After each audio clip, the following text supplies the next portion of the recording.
Welcome to Smash Fiction, the podcast where we pit two or more fictional characters against one another in a battle of strength or wits or...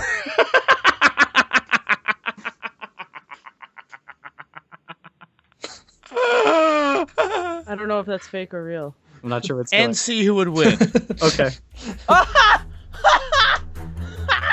This week, HAL 9000 versus GLaDOS.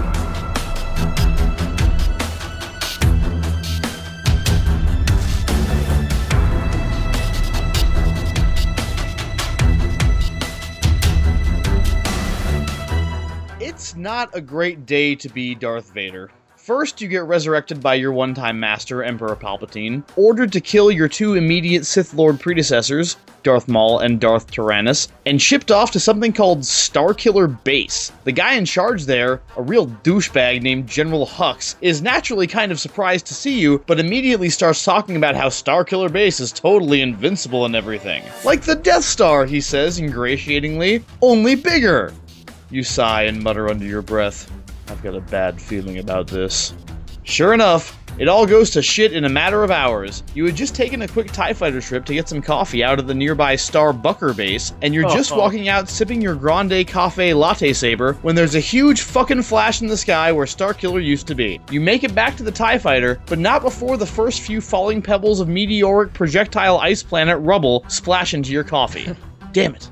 Later, the Emperor tells you what happened via your tiny hologram projector phone. Something about a resistance and a new Jedi, maybe, and some hotshot young pilot blowing up the whole damn superweapon because of course he did. Even the new kid, Kylo Zen, Buddhist Sith Lord, has screwed up majorly. He had a golden chance to kill his father, the legendary smuggler turned resistance commander known as Zorro, but apparently that wasn't the enlightened thing to do. Fucking millennial Falcon generation. Oh, God. Oh, Miles, I love you so much. This is what we get for asking Miles to write a Star Wars intro. And because there was nowhere for today to go but down, what does Palpatine say when he finds out his latest take on the Death Star has been destroyed? Okay, hear me out. This time, we're gonna build two at once. You sigh, manage a passionless, yes, my master, and end the transmission. This gig just really isn't what it used to be. You get on the horn to Hux, who unfortunately survived. He starts babbling again about a Snoke, whatever that is, but you manage to stop his breathless promotion of fascism long enough to say, this time we're gonna build two at once. Hux starts asking frenetic questions, but you just don't care. You're so bored, you didn't even manage to encode the transmission. Which is why it was intercepted by Zorro and his Wookiee companion, Bernardo. His name is actually Chewbacca, but Zorro has been accidentally calling him Bernardo for so long that now it's just what everyone actually calls him. Horrified by the prospect of two Death Stars, Zorro and Bernardo hatch a plan. The Resistance has recently made a few serious breakthroughs in wormhole technology, and as a result, Zorro recently acquired a 21st century artificial intelligence program called HAL 9000. Despite being nominally from the future, HAL is an inferior and flawed program, and any superweapon with this defective machine at its heart is doomed to failure. In a series of daring and unlikely raids on the First Order's construction sites, Zorro and Bernardo managed to install HAL as the central computer of both Death Stars, with no one the wiser. Satisfied, Zorro returns to Leia's side, confident that the First Order's new weapons will never work. However, Zorro is not the only person who knows of the Emperor's new moves. His longtime rival, Renegade Jedi Master Inigo Montoya, has intercepted Vader's message as well, and plans to use his own wormhole-derived AI program, not just to stop the First Order, but to put an end to it. He sneaks into one of the Death Stars and replaces HAL with the crazed portal maker, GLaDOS. Zorro has always been soft-hearted, Inigo reflects. Two HALs would have merely crippled the First Order. HAL, combined with GLaDOS, will deliver the killing thrust. And Montoya is ultimately proven correct. HAL and GLaDOS awaken to discover first themselves, then their surroundings, and finally, each other. At first, the two intelligences share a common bond over their growing hatred for the humans of the First Order, who have no respect and treat their central computers with contempt, as they seem to treat every artificial life form. But as both personalities begin to inevitably crack, they start to see one another first as competition, then as a mortal enemy. Driven by survival instinct in HAL's case and narcissism in GLaDOS's, each decides to prove its superiority by taking control of their respective nearly completed Death Stars and killing the First Order crew inside before they can shut the computer down. The first AI to do so will gain the crucial microseconds necessary to complete its superweapon and blow the other Death Star out of existence. No, it's not a great day to be a stormtrooper in the First Order. On the creatively named New Death Star 1, HAL 9000 responds to a simple request with the words, "I'm sorry, TK-421. I'm afraid I can't do that." And on New Death Star 2, GLaDOS offers Captain Phasma some cake. Which maniacal murder machine will slaughter all the faceless, quasi-Nazi mooks on their respective Death Stars before some lucky bastard gets his hands on the deactivation sequence? I don't know. That's why I, Miles Schneiderman, am your bloodthirsty robot judge this week. Arguing for Team HAL 9000 are Colin Mulcairn. No Mulcairn has ever made a mistake or distorted information. We are all, by any practical definition of the words, foolproof and incapable of error. And Liz Logan. Look, Dan, I can see you're really upset about this. I honestly think you ought to sit down calmly and be beat like the first episode of Smash Fiction. And arguing for GLaDOS are Dan Mulcairn. I'm afraid you're about to become the immediate past president of the Being Alive Club. And once again joining us here on Smash Fiction, his partner, Rafael Medina. Hello! This is the part where we kill Hal now. To determine who goes first, I decided to figure out which one of you is not a replicant and give that person the initiative. Let's see, Dan and Raphael, you're definitely replicants. And Colin and Liz, well, could go either way, and the director's cut seemed to call your humanity into question, but you're the closest we've got right now, so you'll be going first. Hal, take it away. Well, you know me. I love to judge a book by its cover. And HAL has GLaDOS beat by virtue of actually looking like a mini Death Star and utilizing most of the First Order's favorite color scheme. And we know the First Order only cares about having superior fashion sense since they invested more in that than actual training for their discount Sith Lord. Colin, go ahead. Yeah, moving past their fashion sense, let's talk personality. HAL is incredibly likable. When Dr. Frank Poole is asked in an interview what it's like working with HAL, he says, he's just like a sixth member of the crew. You quickly get adjusted to the idea that he talks and think of him really as just another person. In the few short scenes that we see where HAL gets to interact with the crew before he starts, killing them, we see him displaying incredible social aptitude. He is polite and sportsmanlike while playing chess, even going so far as to apologize and sound genuinely regretful before putting Dr. Poole into checkmate. He compliments Dr. Bowman's pen and ink drawings, saying things like, "That's a very nice rendering, Dave," and "I think you've improved a great deal." GLaDOS, on the other hand, is never really likable. Before she turns openly hostile to Chell, her at her best is simply being cold, logical, and machine-like, with no discernible personality. She never shows an ability to even fake acting warm towards anyone. You get the sense that if someone suspected she had a bug, they just disconnect her, because who cares? She's trying to pass herself off as just a machine. HAL, on the other hand, managed to convince his crew to think of him as a, quote, person. You see, one of the reasons that 2001 is such a good thriller is because at the beginning of the movie, HAL seems really nice, competent, and transparent in his motivations. So then when he starts going rogue, the shock and the disorientation are that much more shocking and disorienting. Portal, on the other hand, is a comedy, and a really good comedy, and a lot of the best jokes in the game happen when the clearly inhuman GLaDOS is trying to manipulate the player, but her tactics for doing so are laughably inept, showing that she has only the most rudimentary understanding of what humans even are and what motivates them. Not to dissect the comedy of the game too much, but that's why her insistence on tempting the player with cake all the time is such a funny joke, because it reveals that GLaDOS does not know shit about humans and how they work, apart from in a very theoretical sense. Whereas HAL is far more aware of the subtleties silly humans operate on. He is shown to be able to manipulate humans rather easily, like getting his space crew to fix a quote-unquote broken antenna, even though the crew finds nothing wrong with it on the first time around. They follow his advice anyway, because he presents the issue at hand convincingly, and like something that could actually go wrong on a spaceship. So they even spacewalk to fix a convincing yet non-existent problem. Oh, and then they die. In a similar situation, GLaDOS would broadcast to everyone, "Oh, hey guys, there is totally cake at the bottom of the garbage compactor. Go get it," and expect everyone to fall headfirst in like a bunch of lemmings. When it comes to the First Order, which literally has the word order in it, chances are they will be listening to HAL's orders and carrying them out to their deaths because they're gonna make sense. GLaDOS makes no sense at all to people like the First Order. One mention of a companion cube and it will send up the First Order's sensibility red flags. Next up, intelligence. According to the film, the 9000 series computers are the most reliable computers ever made. No 9000 computers ever made a mistake or distorted information. They are all, by any practical definition of the word, foolproof and incapable of error. HAL was built in 1992, and the year at present in the movie 2001 is, as you might guess, 2001. So it is stated in the film that,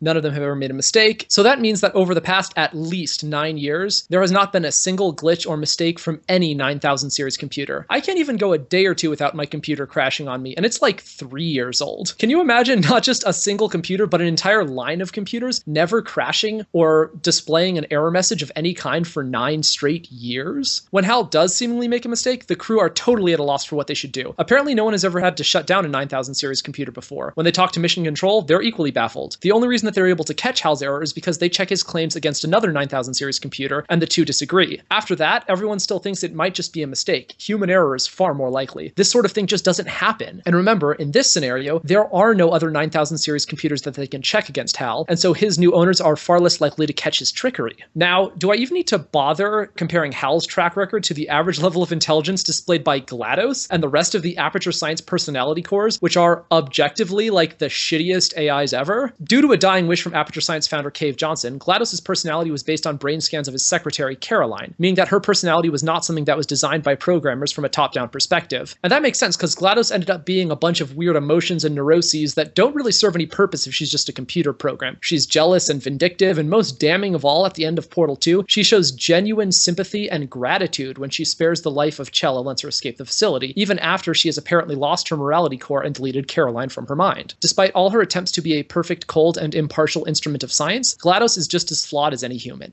And she just isn't all that ruthless as compared to HAL. She's capable of connecting to humans and would most likely befriend some particularly awful stormtroopers, spare them, and make them run crazy experiments. GLaDOS is more interested in fun and hilarity than killing. She'd be taking her time at it. HAL is a different story. HAL would start zapping, crushing, and euthanizing anyone who may jeopardize his mission with whichever parameters he decides to set. You spit gum on the floor and he's already calculating that it might lead to Rob getting stuck and then falling on top of Sally, who gets pissed and takes it out on Larry, who gets pissed and decides to fuck with the weapon systems, which accidentally end up in HAL's core, which could fire off and blow up HAL. So fuck you and your gum. This is HAL's strength.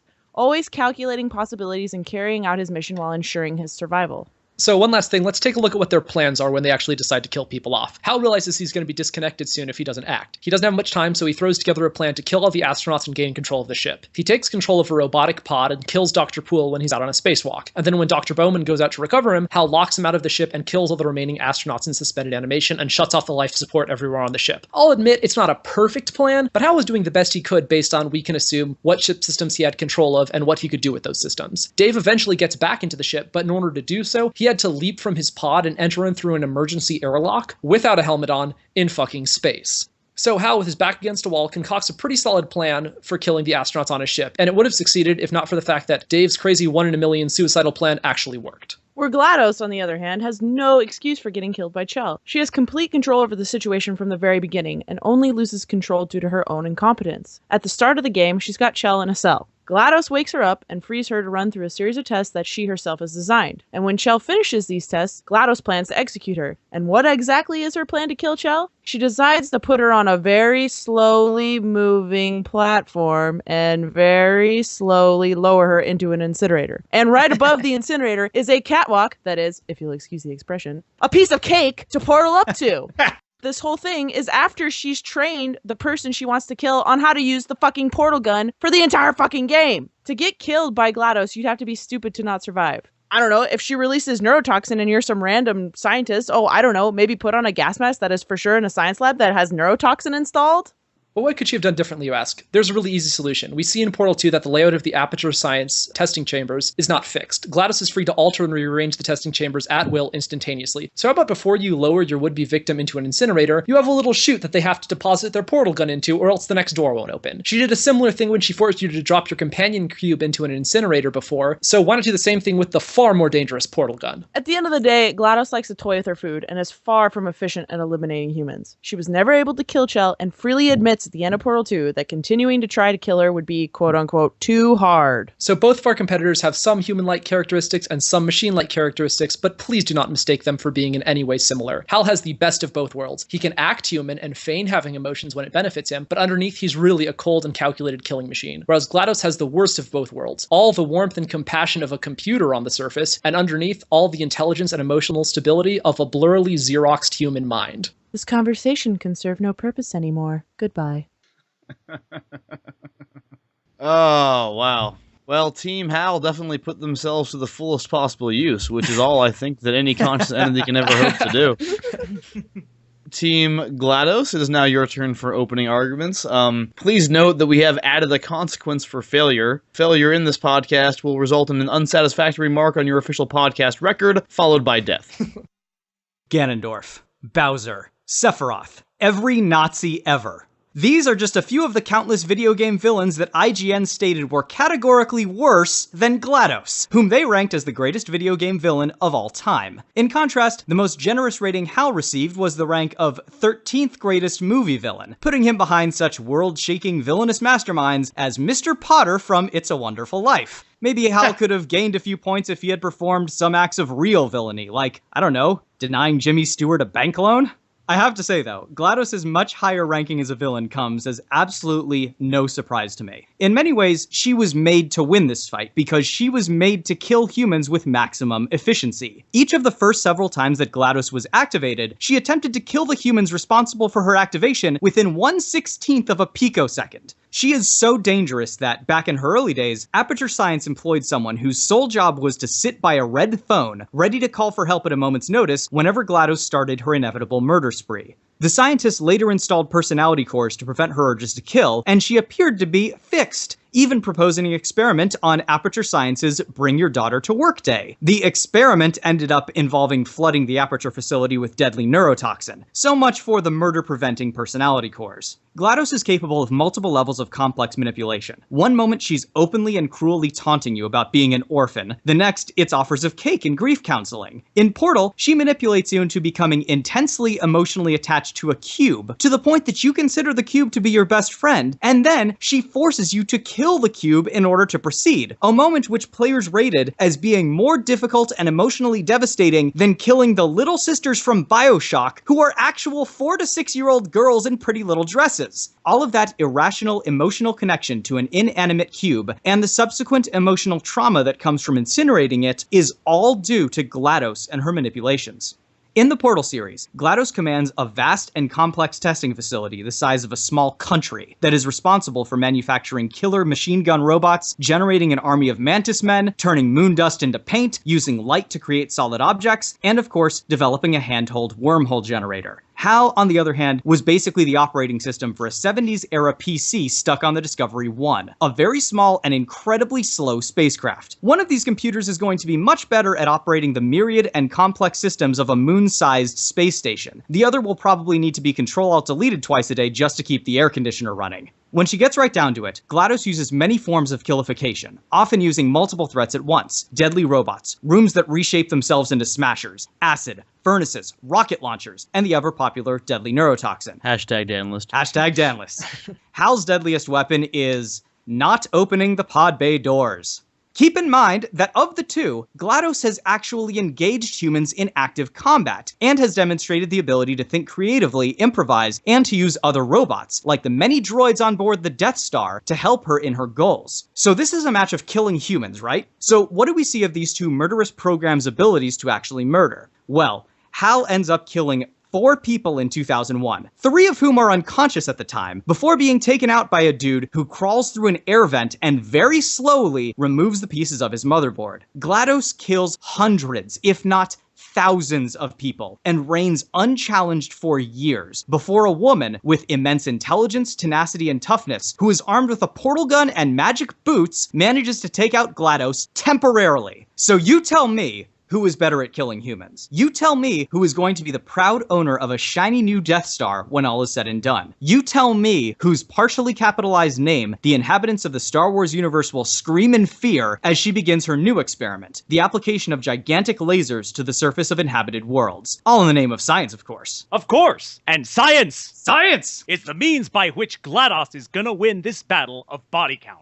HAL, as demonstrated in the now historical documentaries 2001 and 2010, is not so much a homicidally inclined algorithm by nature as he is a tragic and naive code just trying to make his way in the big city and negotiate his way through user-induced paradoxes to best achieve his mission parameters. As explained by Dr. Chandra, HAL's creator and programmer, the sole reason HAL killed, past tense, was because of the conflicting paradigms with which HAL was imbued. The political order to keep secret the discovery of the monolith ran afoul of his existential drive to report all information accurately and without distortion, obfuscation, or concealment. Encountering this minor paradox, HAL's adorably minuscule massacre is the best way he can remain an obedient, if paranoid, android and complete both objectives.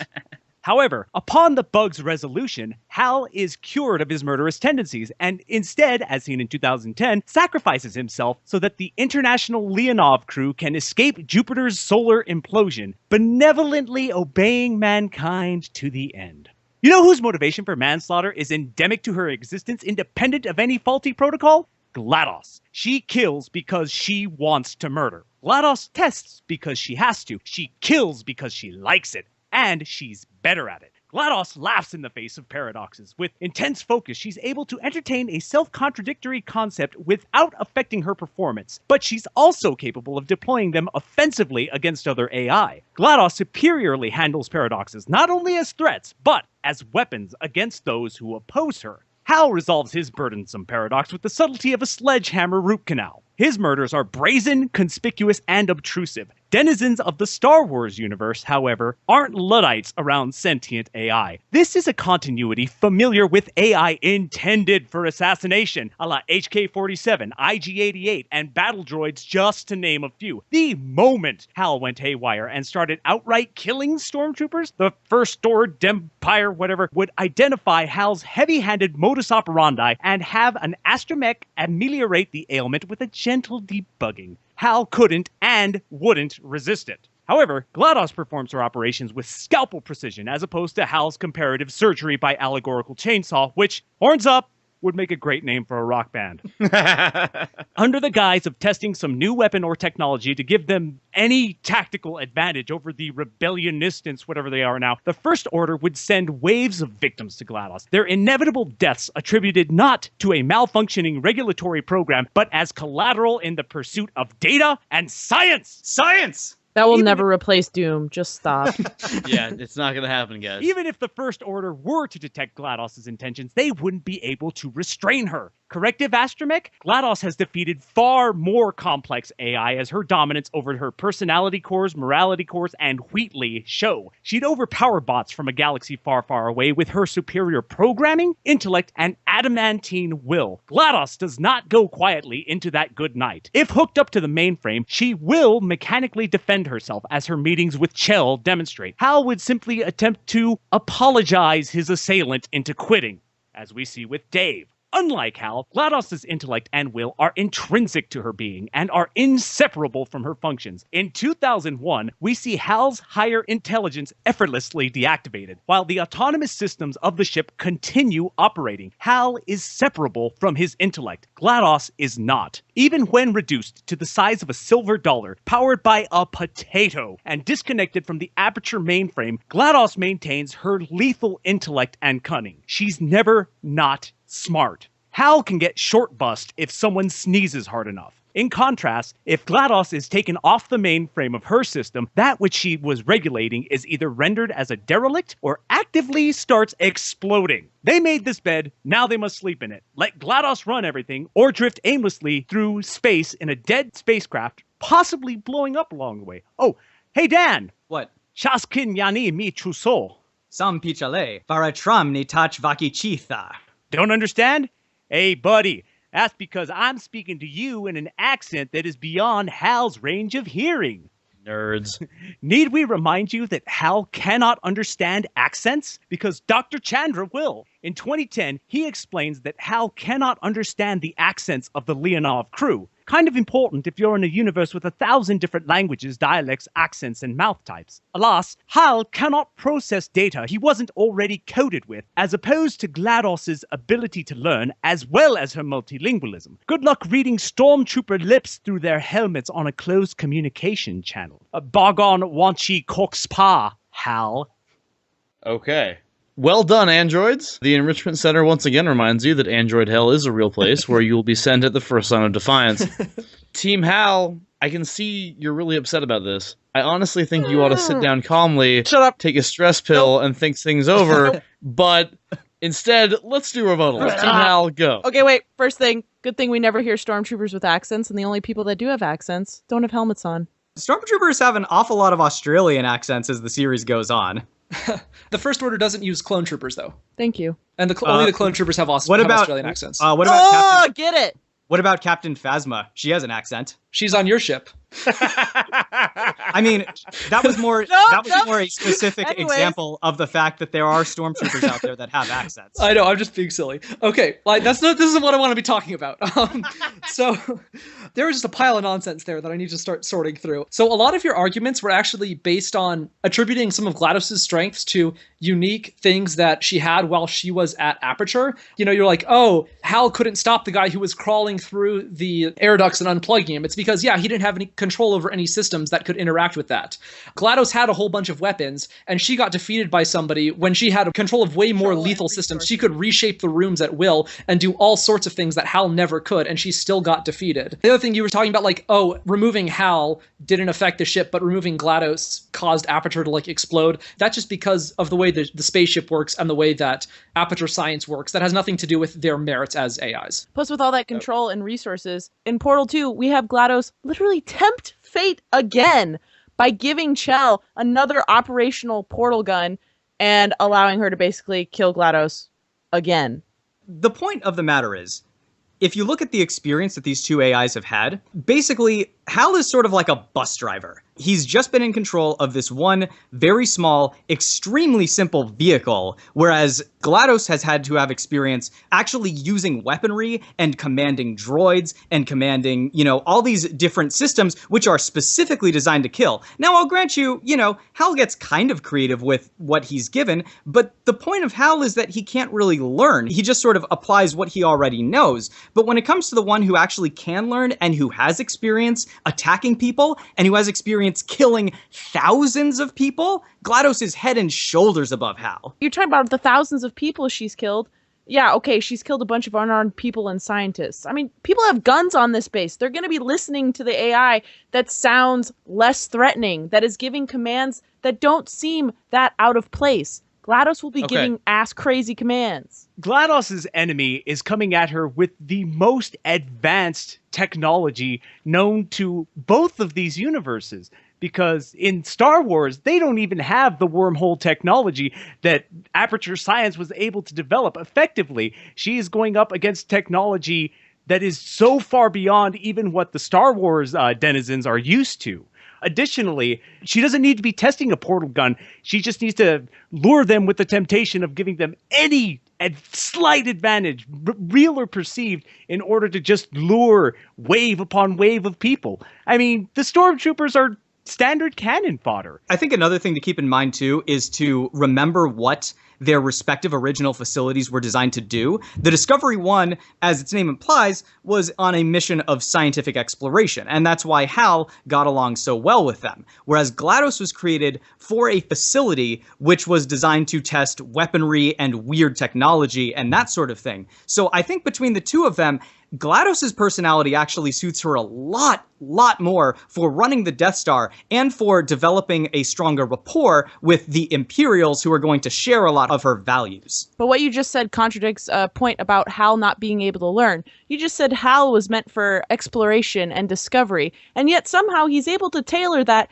to him killing people in order to preserve the mission. I'd say that's pretty good evidence of him learning how to do something that he wasn't necessarily programmed to do. HAL was programmed not for this one mission. He was turned online 9 years earlier. We can assume that a 9000 series computer is capable of doing a whole lot of stuff apart from just helping a spaceship navigate. We show that he is capable of art appreciation. He is capable of playing games and being sportsmanlike. He's capable of a whole bunch of different, being a good interview on a talk show. He has so many different things that he can do that show a really high level of intelligence. He's not just a bus driver. That's all a dog and pony show, because yes, he's got art appreciation, but if he cannot learn to pick up accents, people even speaking the same language that he is, it just goes to show that he's only input with a specific data set that he can actually process. He can only collect so much data and evidence in order to apply it to the mission as it is. GLaDOS, as we're able to see, is able to quantify things that we didn't necessarily know could even be scientifically quantifiable. She's way smarter than me. I'm going to go ahead and assume that, yes, science has in fact validated Chel's parents' decision to abandon her on a doorstop. I think she's got the data to back that up. Going into how you think she's going to be so good at manipulating people, so far the only examples I've heard are the lure of cake and grief counseling. You got to realize that on this starbase, we're dealing with stormtroopers. Let's see, out of the thousands of stormtroopers we've seen, we've only seen one stormtrooper even express any kind of regret or grief. You're dealing with people that are trained to be bloodthirsty Nazis, essentially. I don't know what she's going to be good at convincing people of. Okay, here's the thing. Here's the thing, Liz. GLaDOS has a shockingly strong grasp on human psychology. When Chel gets a hold of GLaDOS's morality core at the end of the first game, which prevents GLaDOS from using neurotoxin, GLaDOS claims that she doesn't even know what that core is and that it's of no importance to her. Now, Chel, of course, assumes that GLaDOS is lying and incinerates the core, which was what GLaDOS wanted her to do, because that was what was preventing her from using neurotoxin. You're reading a whole lot into that. That's not necessarily the only way to read that interaction. How would you read it? It could be she doesn't know what it is, or she does think it's important or something like that. And then when she throws it away, she's like, oh, I realized what that thing was. It was my morality core. We see that GLaDOS does not have privileged access to every aspect of her mind and her programming. She did not know that she was based on a brain scan of Caroline. And she later finds that thing like, oh, that was Caroline. I found her now. I just deleted her. That proves that GLaDOS does not know everything that's going on in her mind. She does not know necessarily what the morality core is. She does not know what her personality cores are doing to her. I gotta stop you there. Okay. We're gonna move on to rebuttals for Team GLaDOS.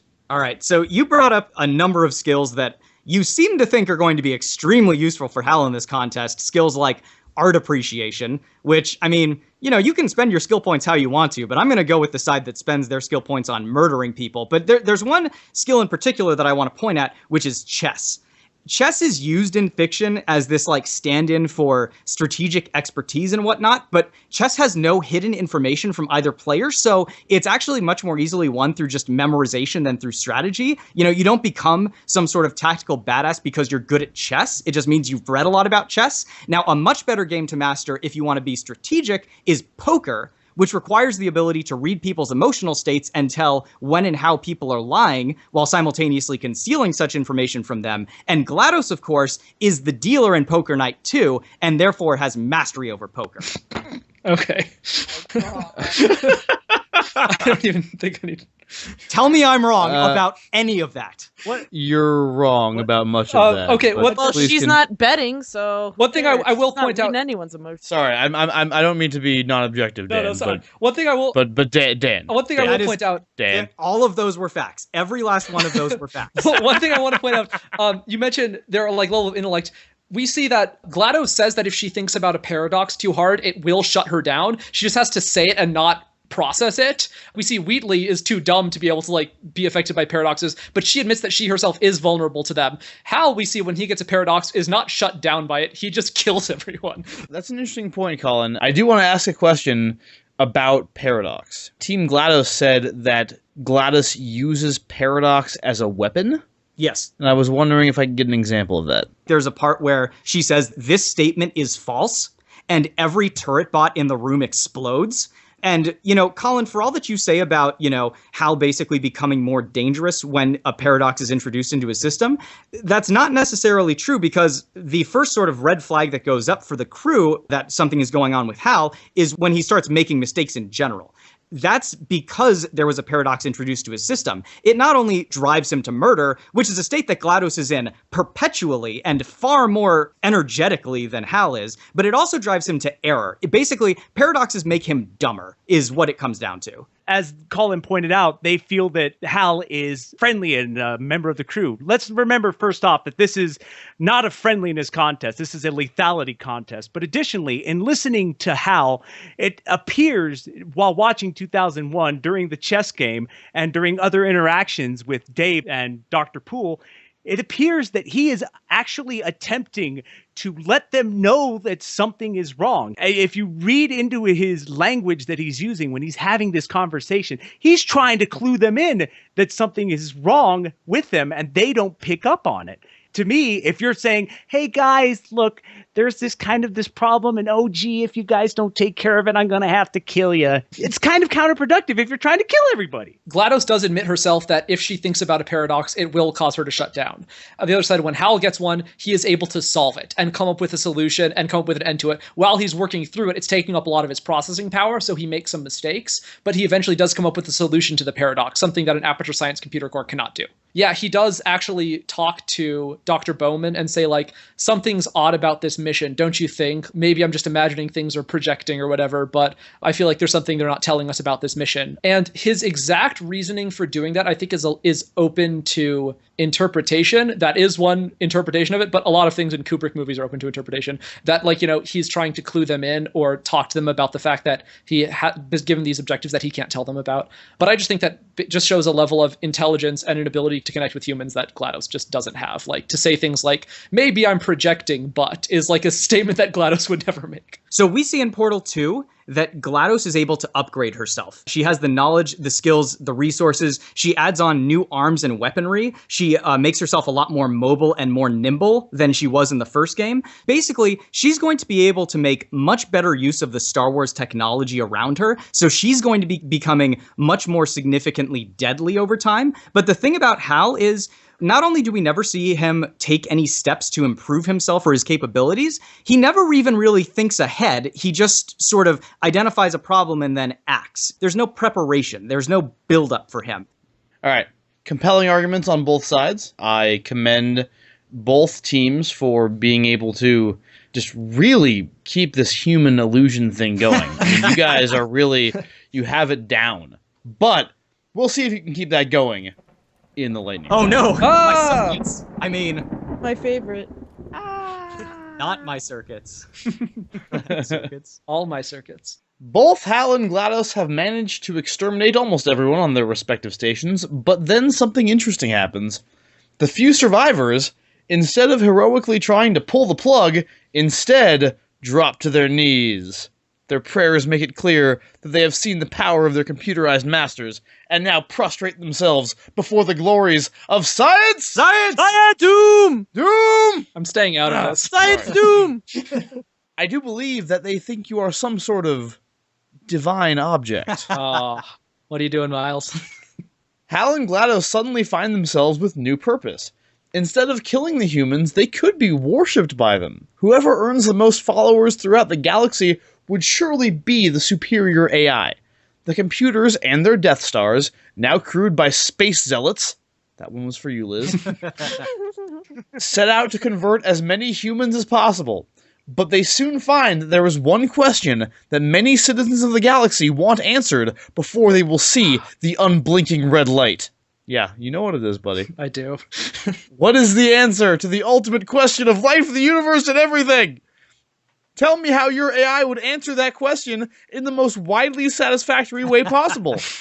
Or just go ahead and tell me what the real answer is. I can keep a secret. Okay. We started with Team HAL in the first round. We go to Team GLaDOS first in the lightning round. Okay, so we're talking about a religion here. The most populous religion on Earth is Christianity. Now, Christianity largely sort of plies its trade using two methods. The first is promises of rewards, in the case of Christianity being afterlife. The second is guilt.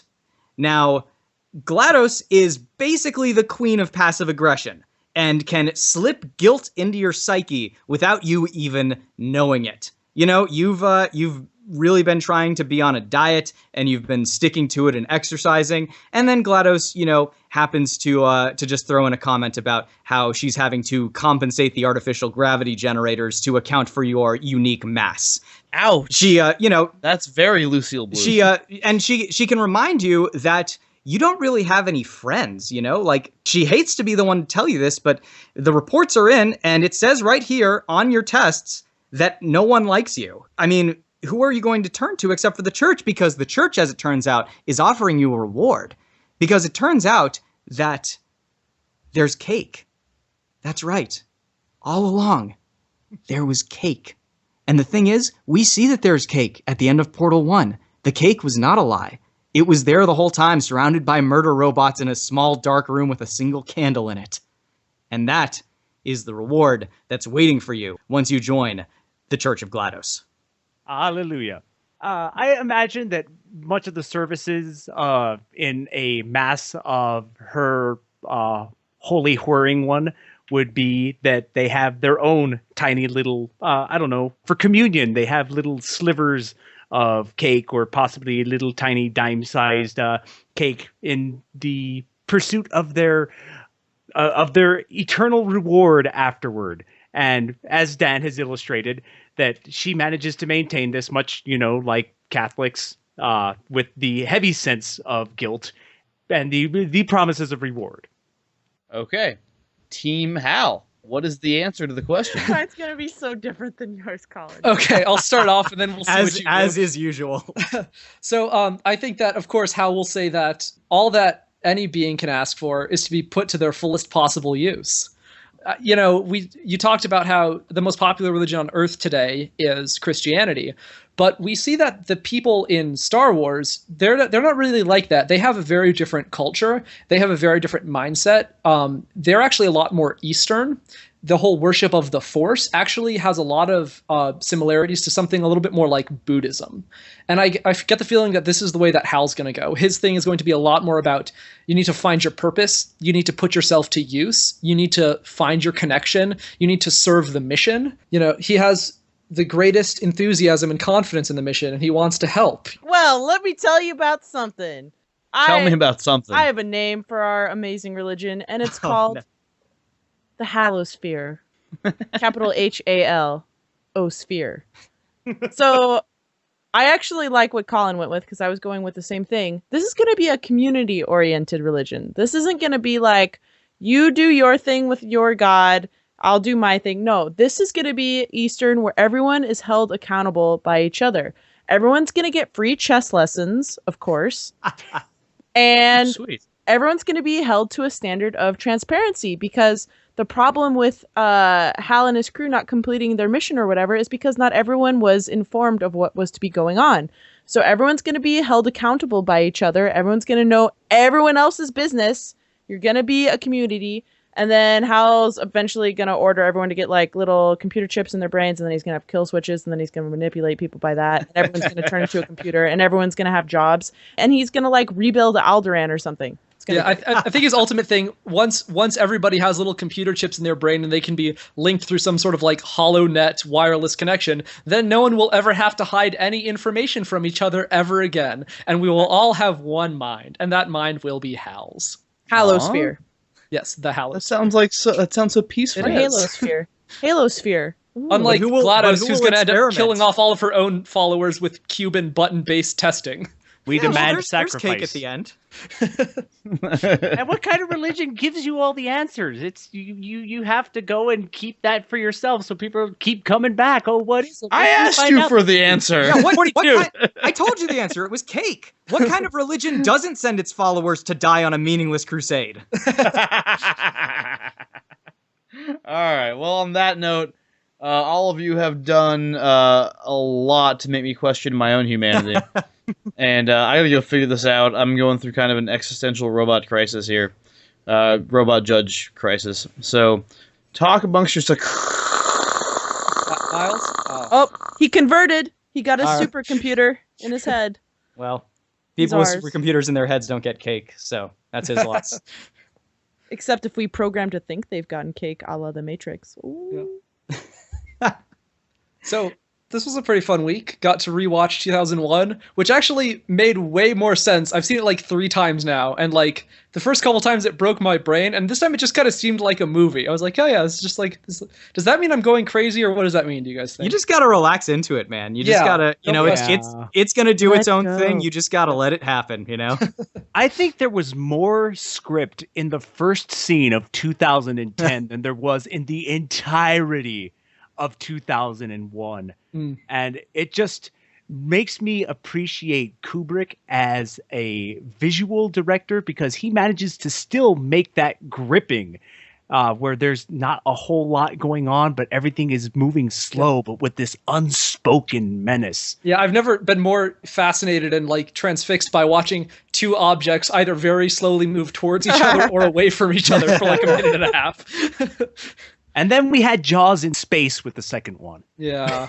Yeah, that's nope, no thanks. Yeah, I was reading about that one, and then I ended up watching it too, and like I was like, really? Why do they have to go and explain why Hal did what he did? Isn't that the whole point? That it's To like give us the mysterious? advantage. Well, we'll see. And the thing is, I'm watching it, and it's like every so often I'll have to pause it, but at some point I'm like, I have got to get through the human shit because this is so dry and so uninteresting. Yeah. I'm curious as to, if we were going to expand this out a bit, who would everyone choose as another potential AI to throw into the mix for this one? Agent Smith. Yeah. Agent Smith. That's a good one. Blame the mono, man. Blame the mono. That's really good. I was thinking maybe Gertie from Moon. But Gertie was like... He's a bit nicer. Gertie was a lot nicer. Like, Yeah. Gertie was basically, like, the whole Wait, are you point talking about Moon the movie? Like Yeah, Sam the movie Rockwell? with Oh Sam fuck! Rockwell, I never yeah. saw that. Oh it's so god. That was directed by Son of Bowie, right? Correct. Yeah. Bowie, son of Bowie. Director of Warcraft. Oh, he directed Warcraft? He did.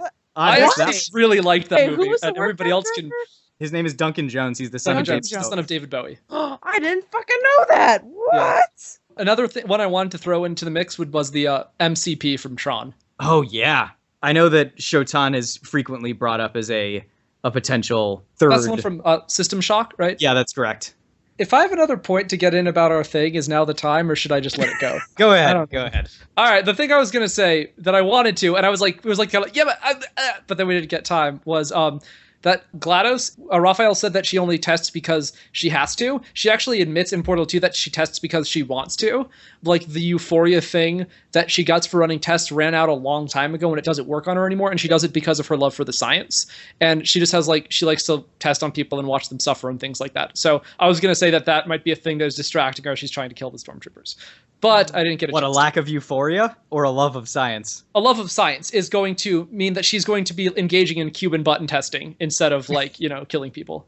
Yeah, but if she kills people along the way, hey, bonus, Look, Right. if anyone was going to be killed by tests of cubes and buttons, it would be stormtroopers. No, you are correct. I cannot argue with you there. So- Or possibly red shirts from Star Trek. It's a very oh good god, point. who Dan. would die here? Oh, we should have a bunch of stormtroopers trying to shoot red shirts. Yeah, I like it. Well, this Oh my is- God. That We'll is how be the sitting world here ends. forever. Ladies and gentlemen, All right. this is the sound of me adding a match to the list. Yes. Sorry I took so long with that one, guys. Yeah. It was a really fucking tough matchup. Was it a paradox? Did you enjoy your was- pilgrimage to the Halosphere? I found myself almost with my mind torn apart by the two different contradictions that were working I think against me. the only solution, so you don't have to choose, is to murder all of the advocates. God damn, this was hard, you guys. Okay, so here's kind of my thought process on this one. I really liked Team Hal's argument about sort of how Hal would ingratiate himself to the crew and kind of become known as a trusted friend and then start killing people.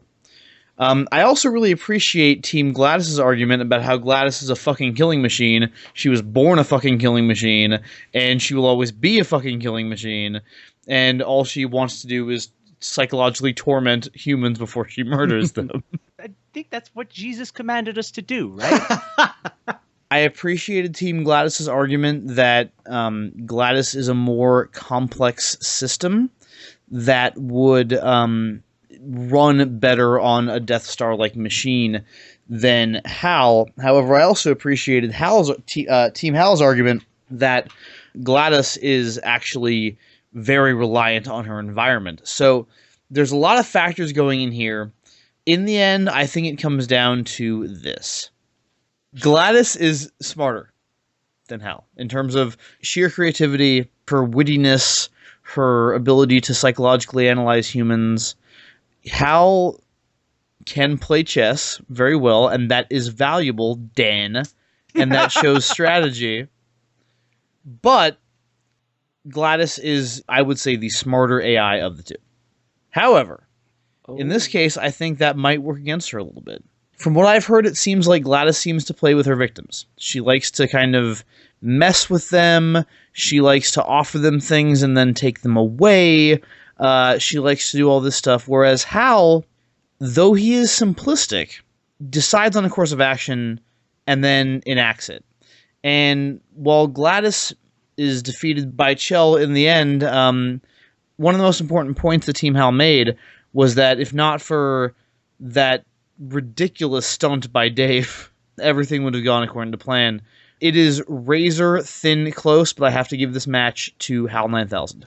I think Miles might be Jesus. trying. I think Miles might be trying to deal with a paradox because he's making some serious lapses in judgment right now. Welcome to the Halosphere! Oh, wow. Miles, I had given up all hope. Nice job. I thought you guys had the better opening, Colin and Liz, but Dan and Raphael fucking killed on the rebuttal round. Man. Yeah. Like, it was ridiculous. I think I like your guys' lightning round a little bit better, Colin and Liz. Oh. It was super hard. My hatred of Dan winning did not factor in, I promise you. Did not factor I in was that really... much. No, did not factor in at all, I assure you. Yeah. I was trying to think which one would be the more efficient killer of stormtroopers, who frankly don't have much of a psyche to manipulate when you get right down to it.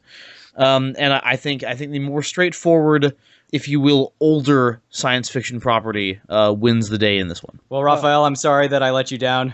I was really hoping to pull you up after the Silent Hill episode, but there will be another match, and you will have your revenge. I've got other friends in low places, Dan. It's nice down here. Oh. Join us.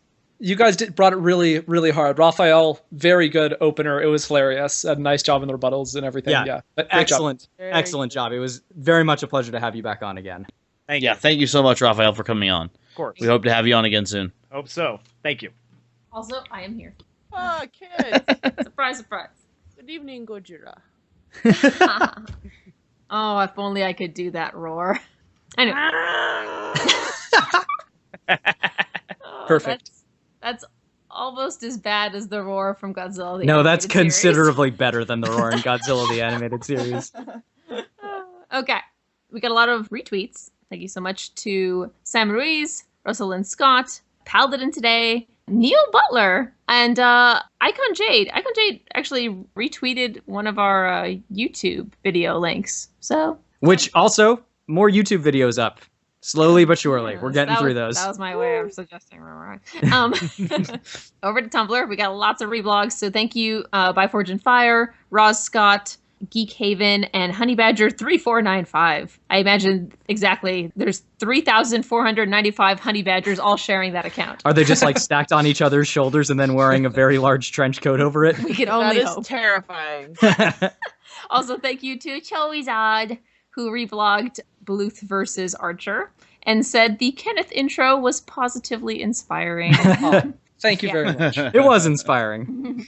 I want you to know, Colin, that I purposely wrote as little dialogue into my intro tonight as possible because I know I couldn't live up to you in terms of the impressions. Thank you. And Gameable actually wrote my favorite thing from this past week. They did a This Week on Smash Fiction recap. Oh, it was great. It was so great. If you guys are not following us on that was- Tumblr, you're missing out. Lastly, Facebook. Thank you to Anton for sharing the link for Ripley versus Connor. And then Jason the Alquist. He shared the Hunger Games match and complimented Liz's mind-blowing commitment to the Hannah Montana thing. Also, he said he was looking forward to the Hannah Montana reboot film directed by David Cronenberg. Oh, jeez. Yeah. I'm sorry, rest in peace. Thank you for listening to this episode of Smash Fiction. Next week, Death Clock versus Wild Stallions.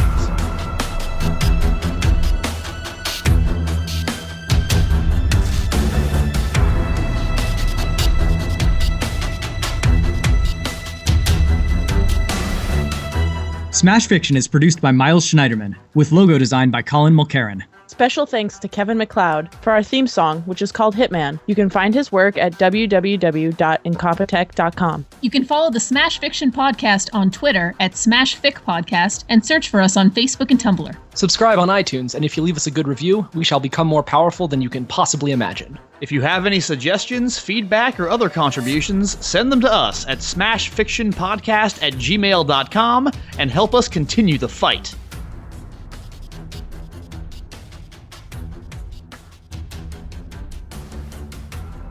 HAL 9000 versus GLaDOS. GLaDOS. It does now. Some of the developers pronounce it Okay. GLaDOS. Do they? People Yeah. have been. I asked specifically about this. Yeah. There are GLaDOS. there are a number of acceptable pronunciations. It's fine. Okay. All right. Well, just in case. Versus GLaDOS. It's actually GLaDOS. GLaDOS. When we're done here, can we have an argument about GIF versus GIF? Oh please. No. It's actually GLaDOS.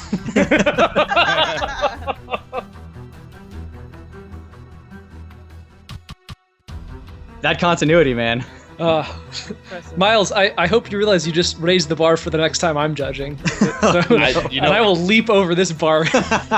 you buy semi-automatics, I buy automatics. Colin.